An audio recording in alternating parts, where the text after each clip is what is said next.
neanche la conosco. Quindi chi se ne frega?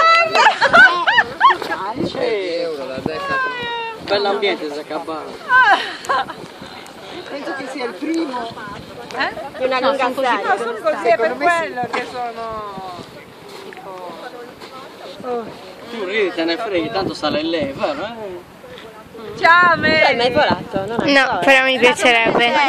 anche il mio. Secondo me sei contenta perché le vedo alla faccia. Sei sempre in tempo comunque. Questo è quanto lo sai che io sono il più pericoloso, il più scemo che c'è in circolazione. non lo segna, perché chi va non lo so. Questo è proprio macro. Ma il volo dura un'ora e mezzo, vero? 3 ore, un'ora e mezzo. Fino al tramonto. No, aspetta, devo salire anche io, No, c'erano quelle del Vieni qua, vieni che ti sistemo io. Metti lo zaino, guarda, enorme. Non ti preoccupare, lo regoliamo. Ti va un attimo. Sciali. Non lo so, No, ma dico, poi non lo so. Magari...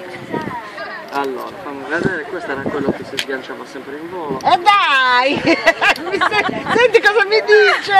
Cosa dice? Ha detto che quello si sgancia in volo! Vedi, io se viene mio marito è quello che devo sapere. Ma tu pensi, la gente... Allora, siediti pure in terra, porta pazienza di trovare la tua posizione in volo. Grazie. Tu lo puoi dire. Allora.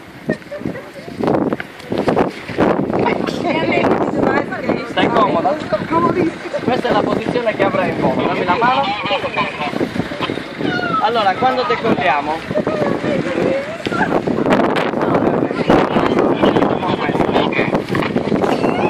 Ok.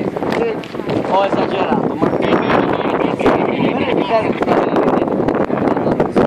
teniamo il cuscino così. Io posso camminare, accompagno la vela. Una volta che la vela è sulla testa, andiamo avanti, andiamo dritti in volo, non c'è nessun problema. Sei pronta? Vai. Un po' meno. Ci puoi riuscire, dai. Non ti preoccupare. Non ti preoccupare. Questa non gli passa, non gli passa. Non è cosa che ti passa. Quindi c'è qualcuno che ha già volato. Qualcuno che ha già volato. Lei no. Per sollevarla così come hai fatta lì, cioè dovete avere tutte donne qui. Fino a 110 kg abbiamo sempre la seconda. Dopo lo vediamo.